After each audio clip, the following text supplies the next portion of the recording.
নমস্কার বন্ধুরা, আশা করি সবাই খুব ভালো আছেন। বহুদিন ধরেই ভাবতাম কলকাতার চায়না টাউনে অথেন্টিক চাইনিজ ফুড খেতে যাব, কিন্তু সময় সুযোগের অভাবে কোনোদিনই যাওয়া হয়নি। আজকে হঠাৎই পৌঁছে গেছিলাম, কারণ আমাদের সাথে কাজ করে আমাদেরই এক কলিগের ফেয়ারওয়েল উপলক্ষে তাকে কোথাও খাওয়াবো বলে ঠিক ছিল। তা কোথায় খাওয়াবো ঠিক করতে গিয়ে অফিসের কাছে এই রেস্টুরেন্টটার কথাই মনে পড়লো।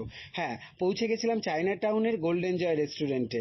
এখানে যাওয়ার আগে ভাবতাম এইসব জায়গায় খাবারের দাম বোধহয় প্রচুর হবে, কিন্তু সত্যি বলতে খাবারগুলোও যেমন সুন্দর ছিল খেতে, তেমন দামগুলোও ছিল পকেট ফ্রেন্ডলি।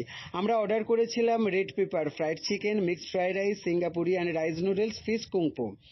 খাবারগুলো ভালো ছিল, আর লাইফে ফার্স্ট টাইম ট্রাই করলাম চপস্টিক দিয়ে খাওয়া।